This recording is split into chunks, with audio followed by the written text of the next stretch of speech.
ओम शांति। आज 9 मई 2024 के बाबा के अनमोल मधुर महावाक्य सुनेंगे। आज की बाबा की मुरली है धारणा युक्त मुरली, जिसमें बाबा स्वयं की चेकिंग के लिए विशेष अटेंशन खिंचवाते हैं और उसके लिए बाबा कहे, बच्चे अंतर्मुखता की धारणा कर स्वयं को देखते जाओ। खास करके ये बीमारी चेक करो कि किसी के नाम रूप की बीमारी में तो मैं फंसा नहीं हूं। अगर है तो उससे स्वयं को मुक्त करो। कभी भी बाबा की याद में बैठते हैं, अगर किसी के नाम रूप में बुद्धि लटकती है, बुद्धि भटकती है, तो बाबा कहे, बाबा को सच सच सुना दो। सुनाने से क्षमा का सागर बाबा क्षमा कर देंगे। लेकिन फिर अंदर में यह दृढ़ संकल्प करना है कि दोबारा इस तरह की गलती हमसे न हो। तो बाबा कहे, क्षमा प्राप्त हो जाती है। साथ ही साथ अपने ऊपर खबरदार रखना है और खबरदार रहते हुए हर कर्म करते जितना हो सके कोई भी प्रकार की आसक्ति, कोई भी प्रकार का लगाव अंदर में न हो। तब सहज ही इन बीमारियों के ऊपर विजय प्राप्त करेंगे, उससे मुक्त हो सकेंगे। तो सुनते हैं आज के बाबा के अनमोल मधुर महावाक्य। ओम शांति। मीठे बच्चे, कड़े से कड़ी बीमारी है किसी के नाम रूप में फंसना।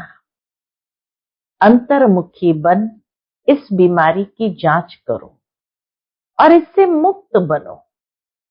आज की मुरली से प्रश्न है, नाम रूप की बीमारी को समाप्त करने की युक्ति क्या है? इससे नुकसान कौन कौन से होते हैं? उत्तर, नाम रूप की बीमारी को समाप्त करने के लिए एक बाप से सच्चा सच्चा लव रखो।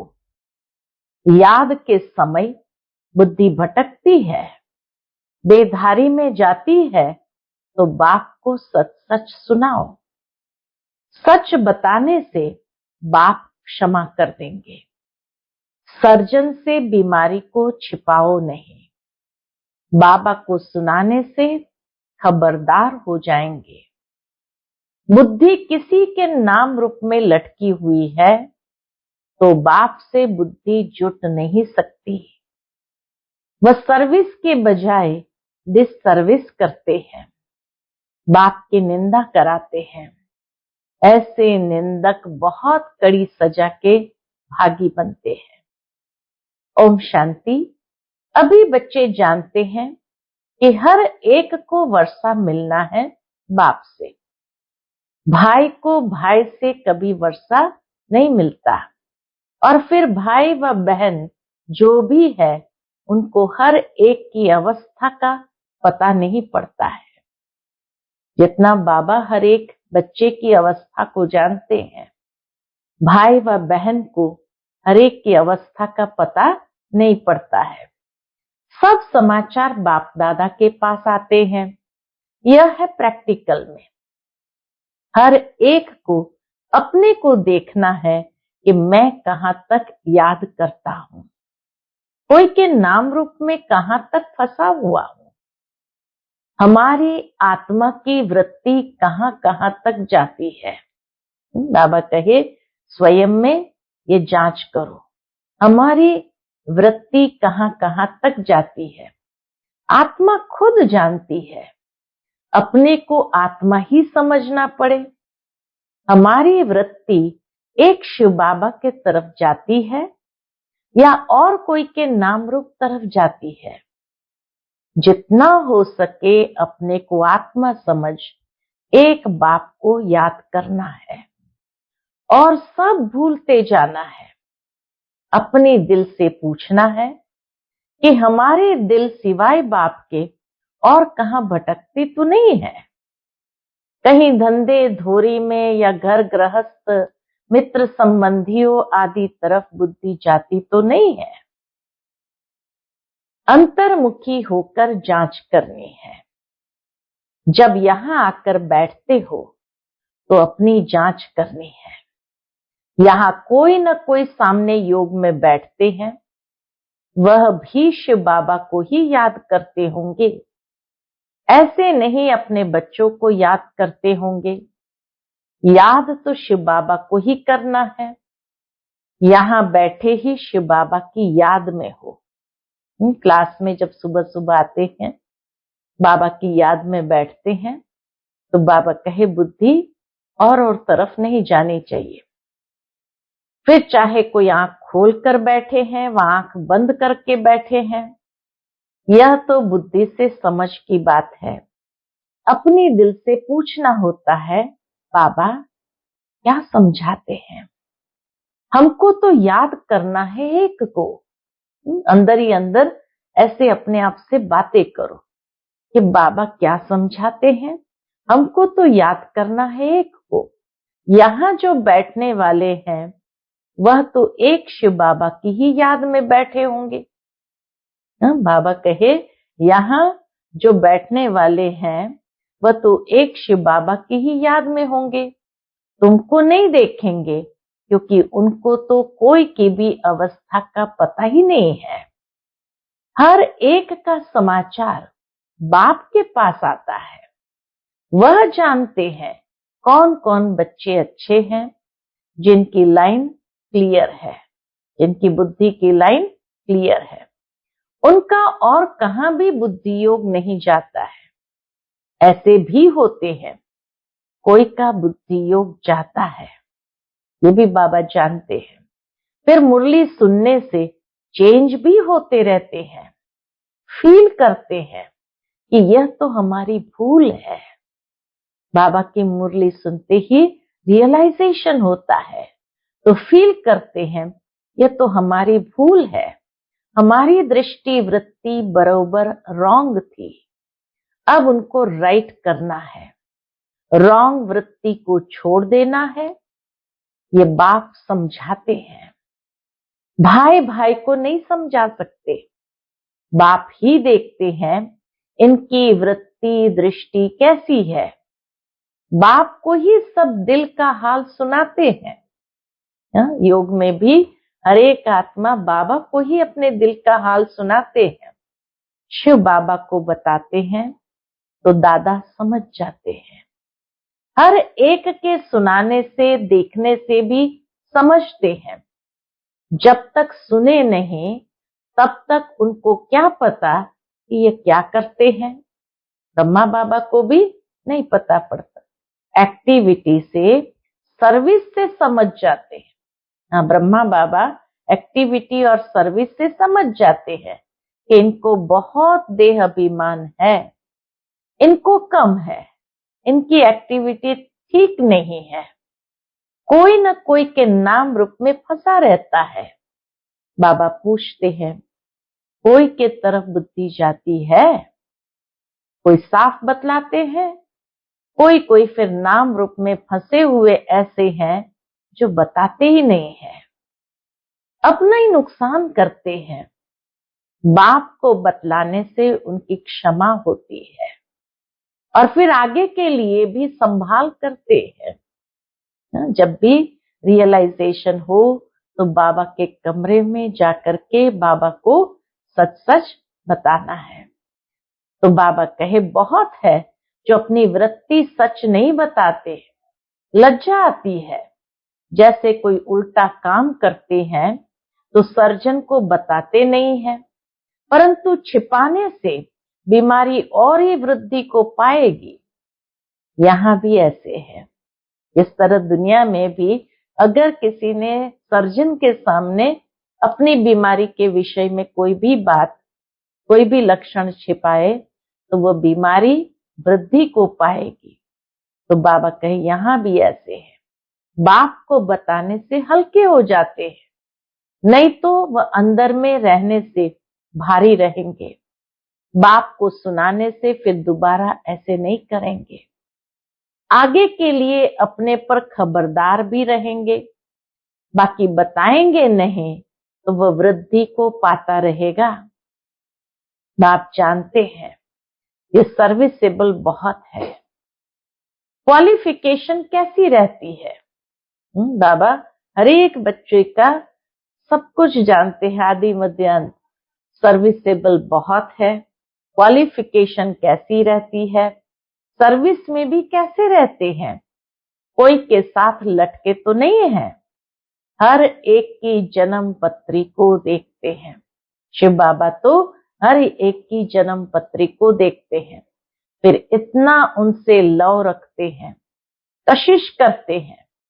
कोई तो बहुत अच्छी सर्विस करते हैं, कभी भी कहाँ उन्हों का बुद्धि योग नहीं जाता। हाँ पहले जाता था, अब खबरदार है। बताते हैं बाबा अब मैं खबरदार हूं। आगे बहुत भूले करते थे, समझते हैं देह अभिमान में आने से भूले ही होगी, फिर पद तो भ्रष्ट हो जाएगा। बल्कि इसको पता नहीं पड़ता है, लेकिन बाबा कहे पद तो भ्रष्ट हो जाएगा, परंतु पद तो भ्रष्ट हो जाएगा ना, दिल की सफाई इसमें बहुत चाहिए। बाबा के साथ दिल की सफाई बहुत चाहिए, तब तो ऊंच पद पाएंगे। उनकी बुद्धि में बहुत सफाई रहती है। जैसे इन लक्ष्मी नारायण की आत्मा में सफाई रहती है ना, तो बाबा कहे कोई कोई सर्विसेबल बच्चे दिल की बहुत अच्छी सफाई रखते हैं, बुद्धि भी बहुत सफाई वाली रहती है। जैसे कि इन लक्ष्मी नारायण की आत्मा में सफाई रहती है ना, तब तो ऊंच पद पाया। कोई कोई के लिए समझा जाता है, इनकी नाम रूप की तरफ वृत्ति है, देही अभिमानी होकर नहीं रहते हैं। इस कारण पद भी कम होता गया है। राजा से लेकर रंक तक नंबरवार पद तो होता है ना। तो बाबा कहे ये क्यों होता है, इसको भी समझना चाहिए कि ये सारे पद अलग अलग क्यों है। नंबरवार तो जरूर बनते ही है, कलाएं कम होती ही रहती है। जो 16 कला संपूर्ण है वह फिर 14 कला में आ जाते हैं। ऐसे थोड़ा थोड़ा कम होते होते कलाएं उतरती तो जरूर है। 14 कला है तो भी अच्छा। फिर वाम मार्ग में उतरते हैं तो विकारी बन जाते हैं, आयु ही कम हो जाती है। फिर रजो तमो गुणी बनते जाते हैं, कम होते होते पुराने होते जाते हैं। आत्मा शरीर से पुरानी होती जाती है। ये सारा ज्ञान अभी तुम बच्चों में है। कैसे 16 कला से नीचे उतरते उतरते फिर मनुष्य बन जाते हैं। देवताओं की मत तो होती नहीं, बाप की मत मिली, फिर 21 जन्म मत मिलने की दरकार ही नहीं रहती है। ये ईश्वरीय मत तुम्हारी 21 जन्म चलती है। फिर जब रावण राज्य होता है तो तुमको मत मिलती है रावण की। श्रीमत बाबा की ये ईश्वरीय मत 21 जन्म चलती है। फिर जैसे ही रावण राज्य शुरू होता है, रावण की मत तुमको मिलती है। दिखाते भी है देवताएं वाम मार्ग में जाते हैं, और धर्म वालों की ऐसी बात नहीं होती है। देवता जब वाम मार्ग में जाते हैं तब और धर्म वाले आते हैं, इसलिए उन्हों के लिए ऐसी बात नहीं है, क्योंकि आते ही वाम मार्ग में है। बाप समझाते हैं बच्चे अभी तो तुम्हें वापस जाना है, ये पुरानी दुनिया है, ड्रामा में यह भी मेरा पार्ट है। बाबा का यह भी पार्ट है, पुरानी दुनिया को नया बनाना। यह भी तुम समझते हो, दुनिया के मनुष्य तो कुछ नहीं जानते। तुम इतना समझाते हो, फिर भी कोई अच्छी रुचि दिखाते हैं, कोई तो फिर अपनी हिम्मत देते हैं। ये लक्ष्मी नारायण जब थे तो पवित्रता सुख शांति सब थी। पवित्रता की ही मुख्य बात है। मनुष्य को ये पता नहीं कि सतयुग में देवताएं पवित्र थे। मनुष्य कैसे समझे कि सतयुग में देवताएं पवित्र थे? वह तो समझते हैं देवताओं को भी बच्चे आदि हुए हैं, परंतु वहां योग बल से कैसे पैदाइश होती है ये किसको भी पता नहीं है। कहते हैं सारी आयु ही पवित्र रहेंगे, तो फिर बच्चे आदि कैसे होंगे? उन्हों को समझाना है इस समय पवित्र होने से फिर हम 21 जन्म पवित्र रहते हैं। गोया श्रीमत पर हम वाइसलेस वर्ल्ड स्थापन कर रहे हैं। श्रीमत है ही बाप की, गायन भी है, मनुष्य से देवता किए करत न लागी वार। अभी सब मनुष्य है जो फिर देवता बनते हैं। अब श्रीमत पर हम डीटी गवर्नमेंट स्थापन कर रहे हैं, लेकिन डीटी गवर्नमेंट में इसमें प्यूरिटी तो बहुत मुख्य है। आत्मा को ही प्योर बनना है, आत्मा ही पत्थर बुद्धि बने है, एकदम क्लियर कर बताओ। बाबा कहे हर एक बात स्पष्ट करके बताओ। बाप ने ही सतयुगी डीटी गवर्नमेंट स्थापन की थी, जिसको पैराडाइज कहते हैं। मनुष्य को देवता बाप ने ही बनाया। मनुष्य को देवता किसी मनुष्य ने नहीं, बाप ने बनाया। मनुष्य थे पतित, उनको पतित से पावन कैसे बनाया? बच्चों को कहा मामेकम याद करो तो तुम पावन बन जाएंगे। यह बात तुम किसको भी सुनाएंगे तो अंदर में लगेगा, अब पतित से पावन कैसे बनेंगे? रियलाइज होगा हम पतित है तो पावन कैसे बनेंगे? तो पूछेंगे, जरूर बाप को याद करना होगा और संग बुद्धि योग तोड़ एक संग जोड़ना है, तभी मनुष्य से देवता बन सकेंगे। ऐसे समझाना चाहिए। तुमने जो समझाया वह ड्रामा अनुसार बिल्कुल ठीक था। या तो समझते हैं, फिर भी दिन प्रतिदिन पॉइंट्स मिलती रहती है समझाने लिए। बाबा रोज मुरली में नए नए तरीके से बात समझाते हैं, कैसे किसी को समझाना चाहिए। मूल बात है ही कि हम पतित से पावन कैसे बने। बाप कहते देह के सभी धर्म छोड़ मामेकम याद करो। इस पुरुषोत्तम संगम युग को भी तुम बच्चे ही जानते हो। हम अभी ब्राह्मण बने हैं, प्रजापिता ब्रह्मा की संतान। बाप हमको पढ़ाते हैं, ब्राह्मण बनने बिगर हम देवता कैसे बनेंगे? बाबा कहे बिना ब्राह्मण बने देवता तो बन नहीं सकते। ये ब्रह्मा भी पूरे 84 जन्म लेते हैं, फिर इनको ही पहला नंबर लेना पड़ता है। बाप आकर प्रवेश करते हैं। तो मूल बात है ही एक, कौन सी? अपने को आत्मा समझ बाप को याद करो। देह अभिमान में आने से कहां न कहां लटकते रहते हैं। बाबा कहे जैसे ही देह अभिमान आया, बुद्धि कहां न कहां लटकी रहती है। देही अभिमानी तो सब बन न सके, अपनी पूरी जांच करो। हम कहां देह अभिमान में तो नहीं आते हैं।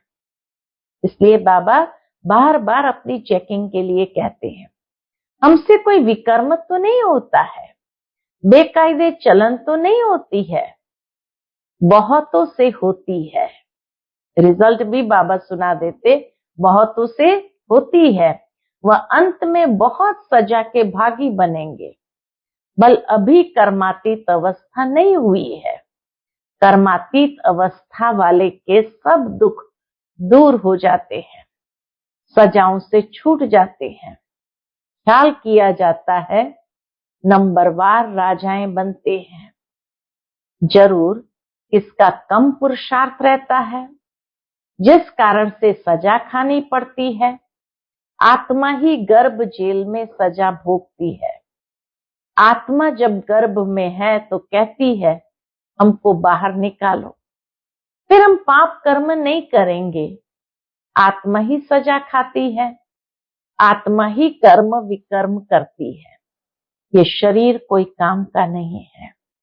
तो मुख्य बात अपने को आत्मा समझना चाहिए। जो समझे बरोबर सब कुछ आत्मा करती है। अभी तुम सब आत्माओं को वापस जाना है, तभी ये ज्ञान मिलता है।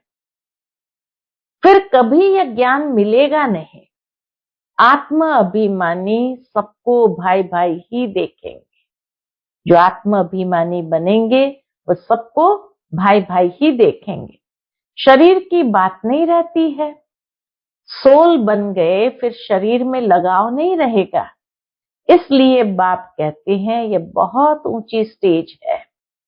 बहन भाई में लटक पड़ते हैं तो बहुत डिससर्विस करते हैं।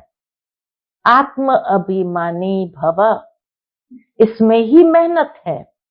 पढ़ाई में भी सब्जेक्ट होती है, समझते हैं हम इसमें फेल हो जाएंगे। फेल होने कारण फिर और सब्जेक्ट में भी ढीले हो पड़ते हैं। बाबा कहे हिम्मत व्यक्ति की टूटने लगती तो और सब्जेक्ट में भी ढीले हो पड़ते हैं। अभी तुम्हारी आत्मा बुद्धि योग बल से सोने का बर्तन होती जाती है। योग नहीं तो नॉलेज भी कम है। योग नहीं तो नॉलेज भी कम, वह ताकत नहीं रहती। ताकत योग और ज्ञान में है।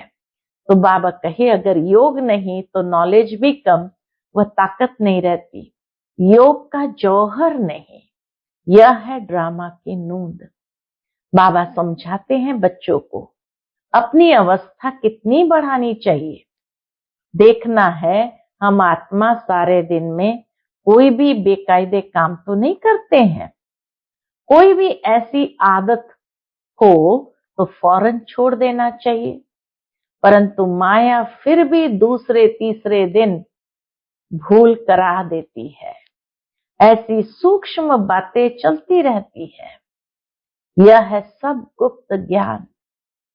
बाबा का ज्ञान धारण करना और गुप्त पुरुषार्थ उसके आधार पर करना। तो इसीलिए बाबा कहे ये सारा ज्ञान ही गुप्त है। मनुष्य क्या जाने। तुम बतलाते हो हम अपने ही खर्चे से अपने लिए सब कुछ करते हैं, दूसरों के खर्चे से कैसे बनाएंगे। इसलिए बाबा हमेशा कहते हैं मांगने से मरना भला। कल की मुरली में भी हमने यही सुना कि मांगने से मरना भला। सहज मिले सो दूध बराबर, मांग लिया सो पानी। मांग कर कोई से लेते हो तो वह लाचारी काशी कलवट खाकर देते हैं, माना इतना दुख दर्द से देते हैं, तो वह पानी हो जाता है। खींच लिया वह रक्त बराबर। मांगने से मरना भला, सहज मिले सो दूध बराबर, मांग लिया सो पानी और खींच लिया वह रक्त बराबर। कई बहुत तंग करते हैं, कर्जा उठाते हैं तो वह रक्त समान हो जाता है। कर्जा लेने की कोई ऐसी दरकार नहीं है। दान देकर फिर वापस लिया, उस पर भी हरिश्चंद्र का मिसाल है। ऐसा भी मत करो, हिस्सा रख दो जो तुमको काम में आए। हमारी प्रकाशमणि दादी हमेशा जो भी गृहस्थी भाई बहने आते थे भट्टी के लिए, कोई कुमार या गृहस्थी आते थे तो उनको हमेशा ये बात सिखाती थी कि अपनी कमाई के 4 हिस्से करो। एक हिस्सा बैंक में जमा करो, आने वाले समय में काम आएगा। दूसरा हिस्सा अपना रेगुलर खर्च के लिए रखो। तीसरा हिस्सा अगर किसी के ऊपर माता पिता की जिम्मेवारी है तो उन माता पिता की भी संभाल करो। और चौथा हिस्सा दान करो। तो हमेशा ये बात दादी जी जो भी गृहस्थी भाई बहने आते थे, कुमार आते थे, उनके लिए ये बात हमेशा कहती थी। तो इसीलिए बाबा भी कहे कि शास्त्रों में भी लिखा है हरिश्चंद्र का मिसाल, तो ऐसा भी मत करो, हिस्सा रख दो जो तुमको काम में भी आए।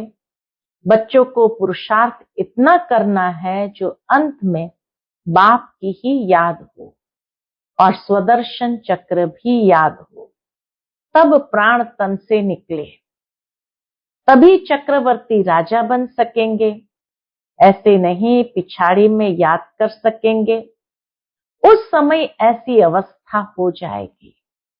बाबा कहे अंत में ऐसा अभ्यास करते जाए जो अंत में एक बाप की याद हो, स्वदर्शन चक्र भी याद हो, तब प्राण तन से निकले, तभी तुम चक्रवर्ती राजा बन सकेंगे। कितने सूक्ष्म बात बाबा समझाते हैं कि तभी तुम चक्रवर्ती राजा बन सकेंगे, ऐसे नहीं पिछाड़ी में याद कर सकेंगे, उस समय ऐसी अवस्था हो जाएगी।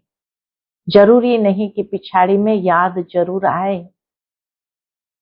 नहीं, अभी से पुरुषार्थ करते करते उस अवस्था को अंत तक ठीक बनाना है। अभ्यास से ही तो अवस्था बनेगी। ऐसा न हो कि पिछाड़ी में वृत्ति कहां और तरफ चली जाए, याद करने से ही पाप कटते रहेंगे। तुम बच्चे जानते हो पवित्रता की बात में ही मेहनत है, पढ़ाई में इतनी मेहनत नहीं है। इस पर बच्चों का ध्यान अच्छा चाहिए। तब बाप कहते रोज अपने से पूछो, हमने कोई बेकायदे काम तो नहीं किया, नाम रूप में तो नहीं फंसता हूं, किसको देख लट्टू तो नहीं बनता हूं, कर्मेंद्रिय से कोई बेकायदे काम तो नहीं करता हूं, पुराने पतित शरीर से बिल्कुल लव नहीं होना चाहिए, वह भी देह अभिमान हो जाता है। अनासक्त हो रहना चाहिए, सच्चा प्यार एक से, बाकी सबसे अनासक्त प्यार। भले बच्चे आदि है, परंतु कोई में भी आसक्ति न हो।